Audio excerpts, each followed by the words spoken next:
Ladies and gentlemen, welcome to this first ever Wrestling Revolution podcast, episode one, and I'm gonna be joined by the Dream Breaker himself, Max Buck.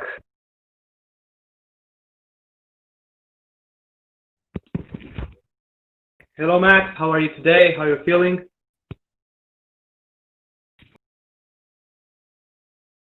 I'm good. Everything's good. Glad to hear. Glad to have you on the show, and let's get this show started. Um, where did you believe that this is gonna be something special for you, as not only as a professional wrestler, but as a wrestling fan, being in this community? What was the moment that you started feeling that this is going to be something special? Uh, ever since I made my return back, I re- well, I wouldn't say return, but ever since I repackaged myself, came back to Farish Online, felt like I could do something good here. That I could be a top guy in this community. So, Yeah, I mean, there's sometimes on a wrestler's career, then they can have a gimmick they don't like, or they're not playing it well. But you, since came coming back, I mean, like repackaging, like you said, you repackaged yourself. You used to be a guy like a high flying baby face, I could call, and now from that turning into the biggest, I don't want to say the word bastard, but one of the biggest heels in this whole community. And the man who's gonna like, basically breaking everybody's dream. I mean, becoming world champion, or the fans' dreams of having on underground the top. Um, Now that we get this, what was your favorite moment with the Elite Bucks? Like the biggest thing you all three did together as a faction? uh, so when we came back, so when we came together, we won the tag championships. It was Ty and PJ who won it, but I still was considered tag champ because when who got injured? One of them got injured, so I had to fill in the spot. So I'd say being tag champions with the boys was pretty fun. I mean, yeah, you and PJ are brothers, of course. Ty is one of your best friends, and you have been a very dominant team and a big and dominant faction as the Elite Bucks, and I could say one of the greatest tag teams I ever seen.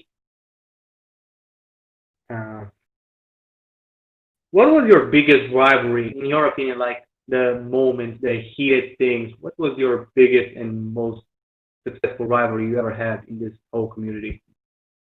So far, I'd say my rival Atlas because he's so good and it was pretty hard to beat him. So I'd say Atlas. I mean, yeah, you had those two matches you had with him at the Granite stage at WrestleFest 2. You had this another match with him, the rematch at Firewall.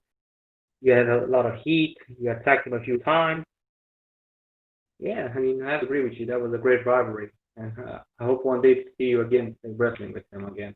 It was an instant classic at Firewall. I was impressed.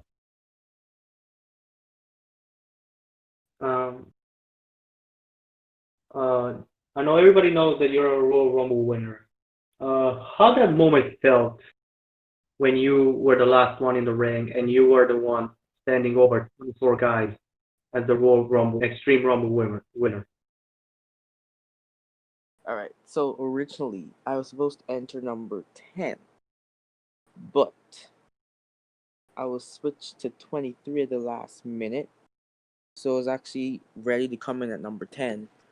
But then I came in at number 23, so I didn't get to as much things I want to in the Rumble. But winning it was pretty good. It was actually a very fun match, one of my favorite matches that I took part in. So it was pretty good winning the thing. Yeah, I mean, it's a very big achievement. So far, you since you came back, you've done a lot of great things. You won the Extreme Rumble. You won the Federation Online Wrestling World Championship. Since coming back and being the new guy that you are, you already defeated some people, and recently you have beaten Maverick and getting yourself a Internet Championship match in NEPW. How you can describe that match with Maverick? I mean, like your thoughts about the match. So it was actually pretty fun. Kind of clash. We have similar styles, so it was working. Working with him was really fun. I mean, that's basically what makes a great match. If you can work with your opponent, you can have a great match because sometimes you're not getting the exact result that you want, or you might get injured because this is the wrestling business and that happens. I mean, at one point, I still remember that that 450 splash you took through a ladder, Money in the Bank. I really believe that was a serious injury that you had because that could have ended your career right there and then because that was a very dangerous spot. It was pretty fun though. It was fun, and you trusted Tyler. I mean Tyler Bischoff, the guy you beat to the tournament afterwards. You trusted him with that spot. I mean, I don't think there would have been a lot of people to trust the guy with that spot because that's a very dangerous spot, especially through a ladder. I mean, it's one thing you go through a table or even in a normal 450, but he did it through a ladder, which was standing between the barricade and the ring apron, and that was a very dangerous spot. And I have to be honest, you may say I'm a coward maybe, but I would have taken that. I could. I might be afraid of getting some broken ribs or even could broke something in me and maybe even putting me on the shelf for a few months. So Bishop is one of those guys. Bishop is one of those guys that I see I can trust. For certain spots, I don't do a lot of high risk spots. Well, I mean I do flip over the ropes time in every match, but you know what I mean, high risk spots with ladders and all that stuff. I don't do much of those. So when it came to that spot with Bishop, it was really the real Nate Dogg who approved it. So it was fine. It was fun. I trusted Bishop, so I didn't think anything was gonna happen unless I messed up the spot. So Some accidents happen in wrestling. Accidents happen. I mean, in every company. I mean, everybody can get injured. You just have to be very careful because you, as a wrestler, your wrestlers are putting basically their lives in their opponent's hands. That's what basically makes this business work. I mean, you can trust. You can't trust a guy, or the guy can trust you. You're not going to resolve anything with a match. It's going to be sloppy and it's going to be badly made. I mean, scripted. I mean, like, did you ever get that experience like you couldn't trust someone in the ring, or even might like hurting you or being too stiff with you in the ring? not really. Nah, not really.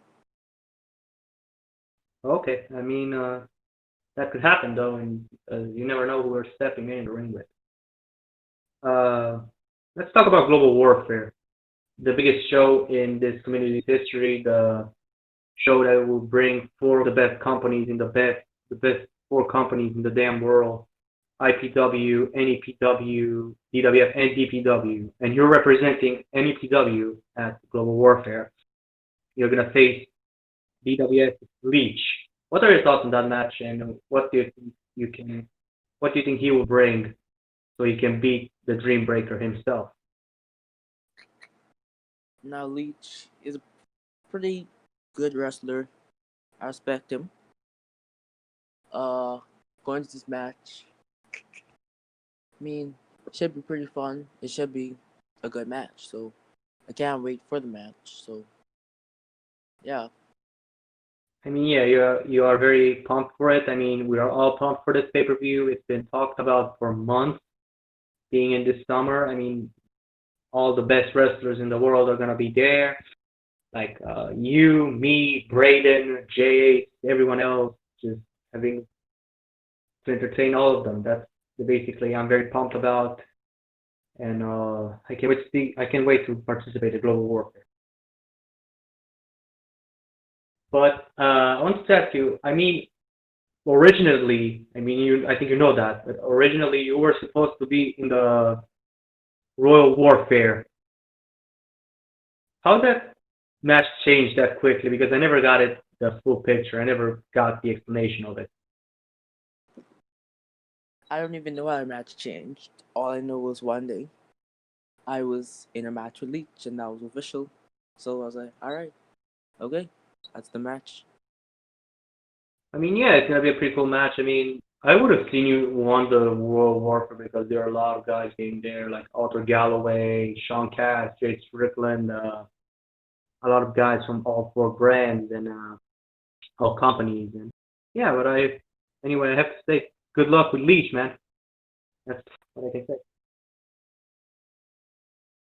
Um, about NEPW, what do you think is the biggest moment in your NEPW career so far since you've been there? So far, uh, hmm, I'd definitely say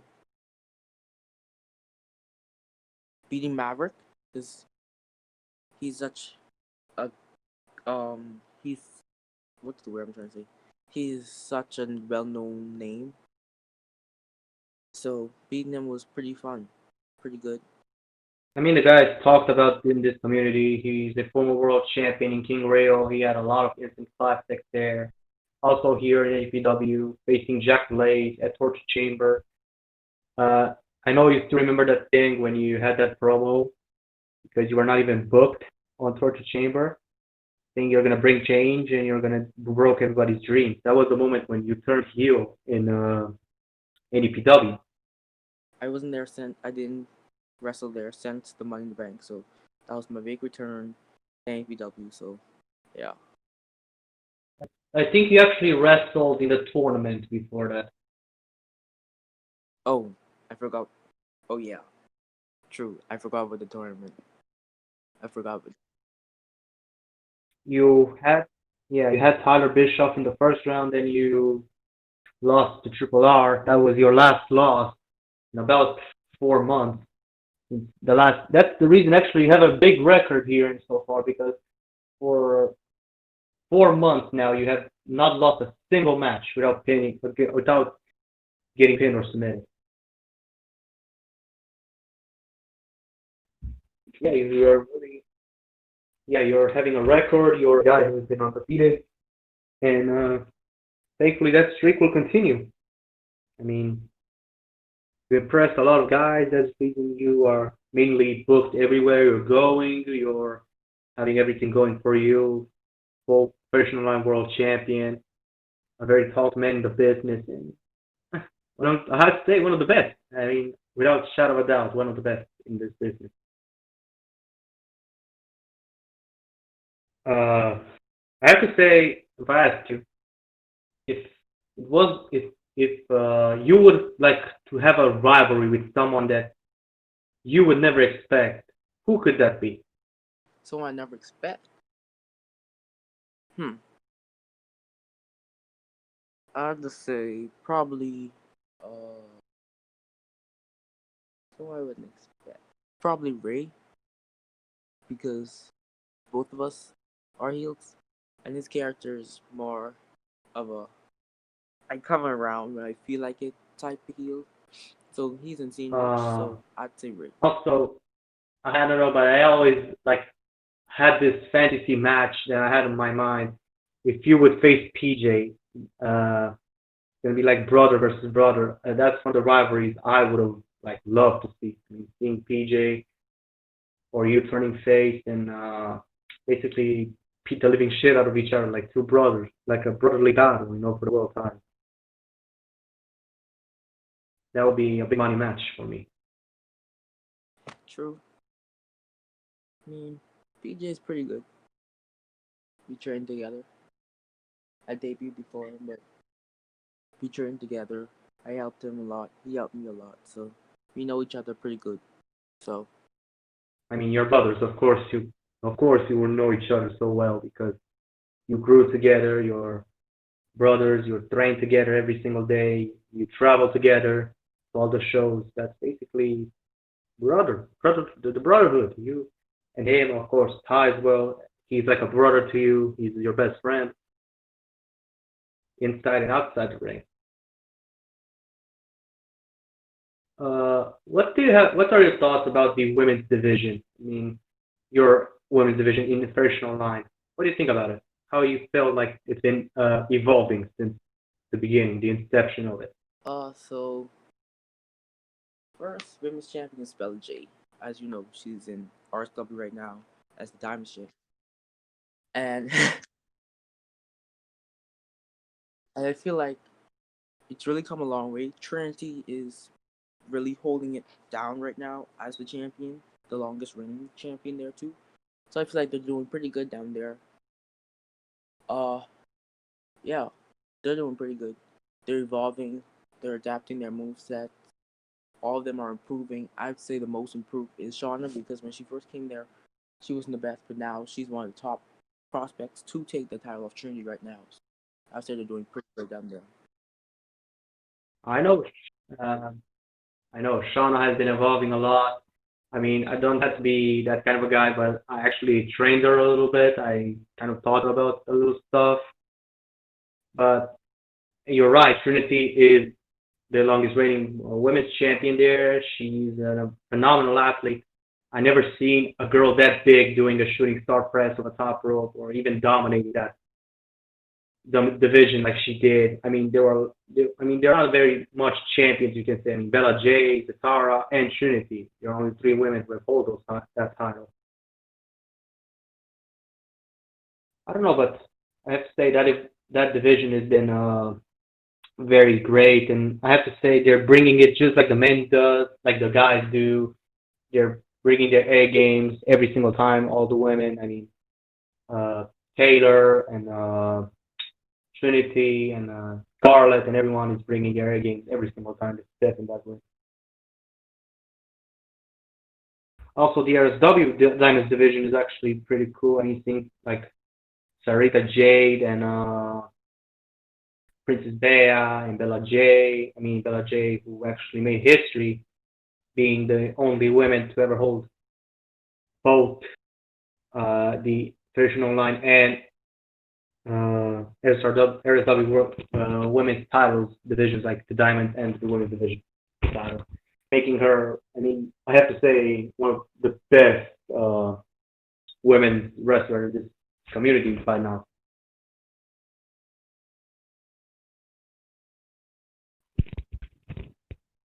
What was who came with the idea of the Legacy Championship? I mean, we are seeing a lot of I mean, mid card titles like the Intercontinental, which is a very popular title, and TV championships. But I never heard of a Legacy title before. How came that concept with the title? So the legacy title originally in the first like way back, the first mid card title intercontinental title. Okay, so when we were getting ready to return, we were saying that we don't want an intercontinental title because everybody has one of those. So we wanted to be different. So we were thinking, and we were like, I've never heard of a legacy title. So we decided that we were going to put that as our mid card title, and then the world championship, tag championships. So it will be a little different from all the other companies. Yeah, I mean, you were a very smart guy. You made the right choice. I mean, it's a rare thing to hear about a Legacy Championship. I mean, it's a prestigious title as it sounds. I was actually the second ever to hold that title, which is a huge honor for me because I had faced one of my best friends in this whole world for it, which brought the best in me, and I was actually defending it against people like Colin Steen and Brad White, Gino, a lot of guys who I fought over those 2 months as champion. Even though I lost it, I mean, I dropped it to Aldous, which, as I say, Aldous, without shadow of a doubt, and with the utmost respect, he's the greatest legacy champion I ever seen. The guy just has pure talent, even though people hate him. But that's what his gimmick is supposed to do, to get him hated, to get the heat, calling himself the greatest, the guy who literally took the trophy from the cup holder, which was Chef Excess, and took that cup and gave him a title shot whenever he wanted, getting more heat and heat and every single time. running away from matches, getting disqualified, and yeah, that title was very prestigious, and I was honored to hold it.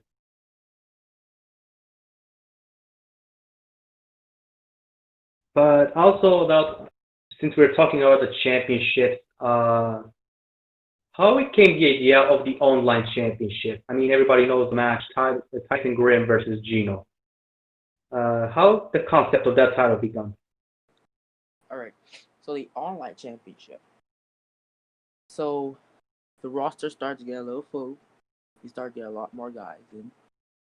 So we were like, we need to have a second mid card title, but this time something with a different concept from the legacy title to differ it from that title. So we were thinking, and we were thinking.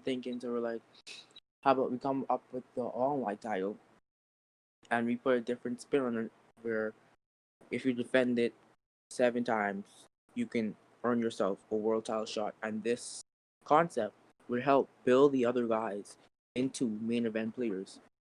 So that's how that title came around. I mean, smart. It's a very smart decision. You had the online championship. You had the tournament for it. You had people like Tyson Grimm and Gino and JA. I mean, Gino, who was actually the winner of the tournament, sadly, he had an injury which forced him to relinquish the title, and had other champions like Atlas, God Atlas, Antonio, JA. They already had been champions there. And that online title concept about the rule has to defend it 7 times to have a world title match, which is impressive, and it's a very good rule. It kind of reminds me of the TNA X Division title when they could swap it for a title shot, like they started back a few years ago, and I like the concept of it. It's just basically a brilliant idea.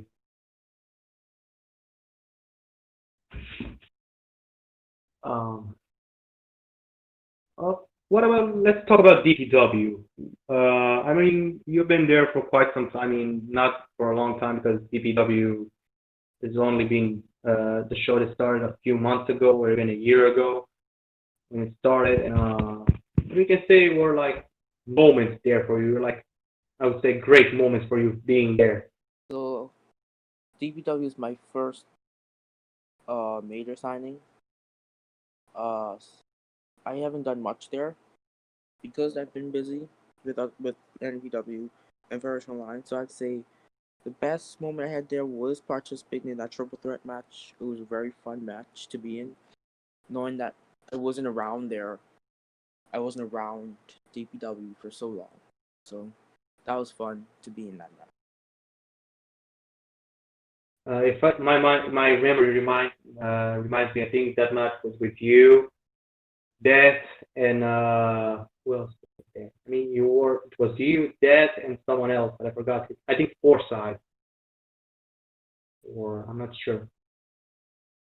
I forgot about it. But anyway, that's the thing. You have so many companies that are going to wrestling, Operation Line, sometimes making appearances in RSW, sometimes making appearances in NEPW. I mean, recently you actually made an appearance in FTW in making your pay-per-view debut facing Trey Jordan and actually beating him. What were your thoughts about that match with you and Trey Jordan? The match was pretty good.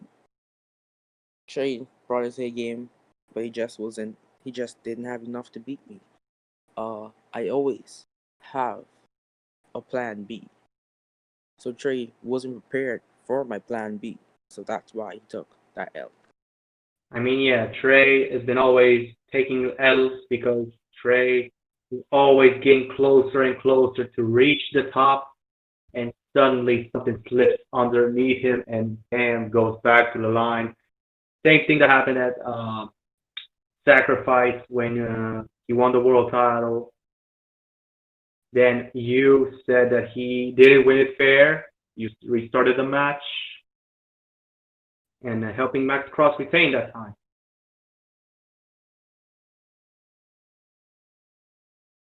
In that moment, you got a lot of heat.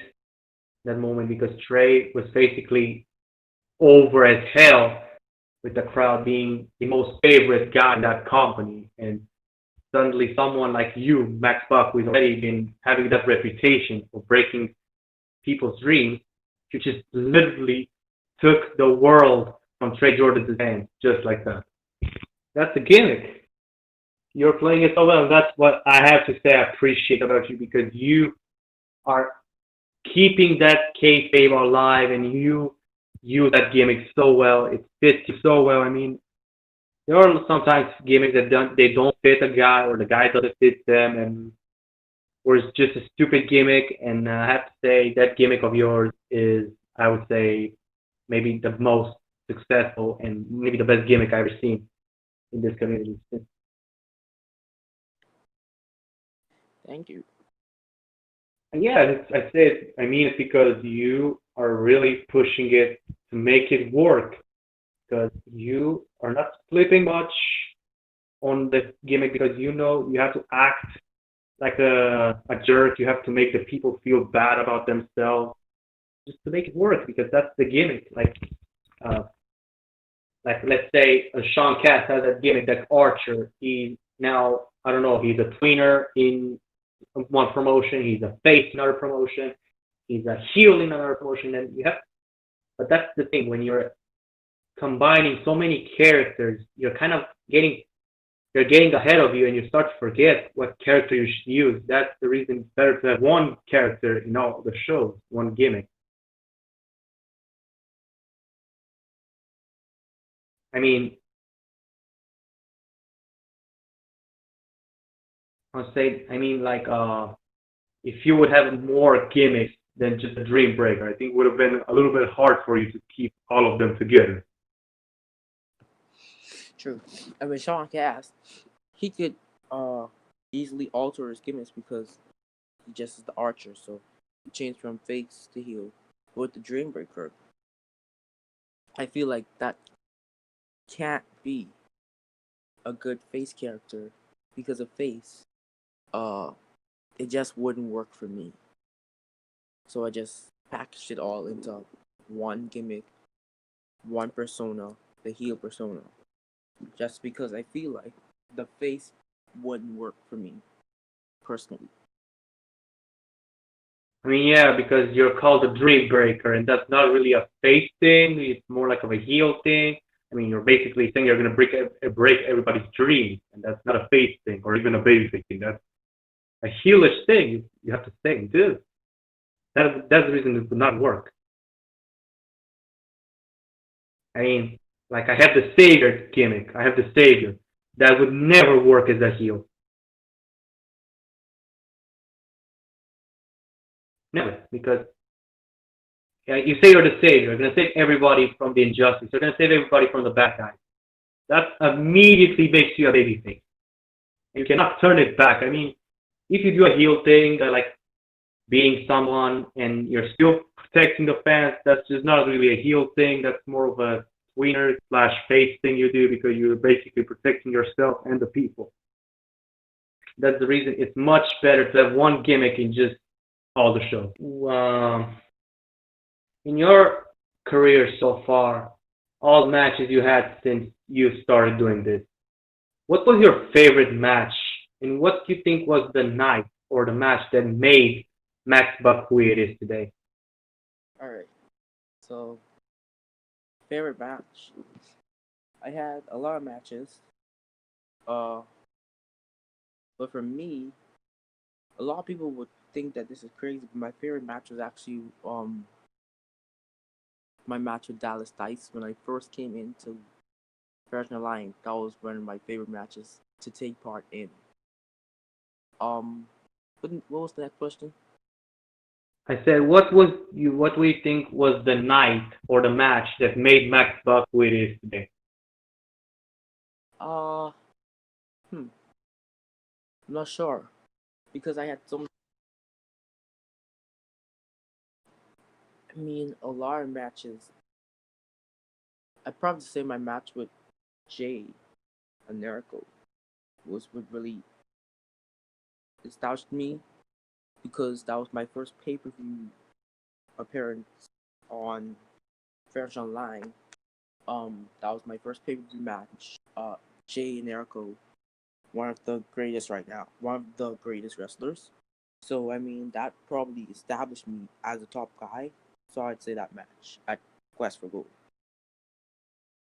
Also made you a big heel. You transitioned from a love face or even baby face, high flying baby face into a despised heel, which basically would stomp on everybody and go right through them just to make his own dream reality and broke the other one.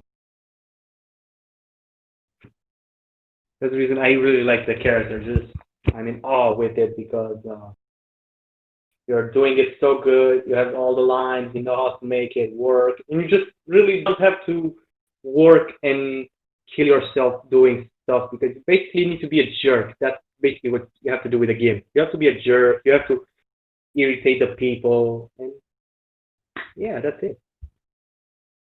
Heel tactics equals victory. Yeah, and babyface tactics equal sometimes wins, sometimes and mostly loses. I want to say. Yeah, that's basically my motto. And that's basically because I think the only babyface here in this server, and yeah. Also before we're kind of done with this, I want to ask you a few questions before we're done. If you would like basically wrestle anyone in this community, anyone in this community that you never wrestled before, who would that be? There are a lot of guys I would want to wrestle in the future, but as for right now, uh, I haven't wrestled. Hmm, it's a lot of people, but I'd say I haven't wrestled Sean Katz yet. So that would be that would probably be a big match. If I think when I think about it, that'd probably be a big match. So yeah.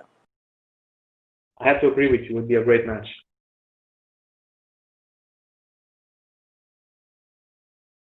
Uh, about the tag team division, how do you think is going on at the moment? Since it seems like the Stone family and the New Age and everything else. Uh, so the tag division right now we are currently recruiting teams to build it up with more teams. Uh, with the tag divisions, obviously me, myself, and Ty. Me, PJ, and Ty were the first tag champions. We dropped it to the Stone. Ty and PJ lost it to the Stone family at WrestleFest 2. The Stone family's been carrying the tag division, tag team championships pretty good. They've been trying, they've been doing their best, putting on some matches. The New Age, they're, they came in, got a tag title match. They obviously didn't win the titles. So the Stone family really are really a pillar along with the Elite Buck in the Federation Light Tag division. So they've been building it up. Yeah, now so the White family not around anymore because Brad, I know he got released, and so did Killian. I think they're both fired. I mean, they're both fired right now. I mean, and I think the only member left was Scarlett, who's there from the White family. Yep, only Scarlett is left there. Brad and Killian both got released. I know. I mean, me and Brad had that's one of the guys. Like I have to say, I kind of missed in Fresh Online because they give me a good time. Especially at Velocity was the match that made me who I am in Fresh Online because I showed the world that I can wrestle. I showed them I can beat the guy who is then trying to play mind games with me. And yeah, that was a great match. I kind of miss him though. For Brad, they actually get be at well, they actually had some plans for him, but after a while, they realized that their plans weren't going to work, and Brad wasn't getting featured a lot, wasn't getting featured as much, so they just let him go, and that was that. Now he's gone. That's true. I mean, if he wasn't featured and he didn't have to do much, I mean, there's not many reasons to stay there and just not being booked or something like that.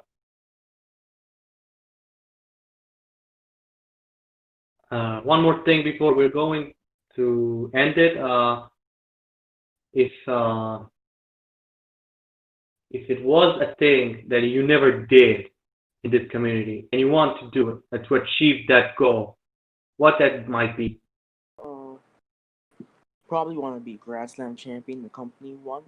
I probably want to be Grand Slam champion in a company. Any company doesn't even matter. Just want to be Grand Slam champion. Currently, I only have two out of the four titles in Very Online, so that's probably my best shot right now. But yeah, Really an impressive stuff you want to do, and I know you can do it. I mean, basically, you need the legacy and the online championship, and Jay needs the women's championship. I had to make this joke before we're going. I had to take the piss of it. But anyway, that's kind of the all the time we had. Thank you for joining Max today on the first episode. It was a pleasure to have you. thank you for having me. All right. Well, see you next time on the next episode. Have a good day.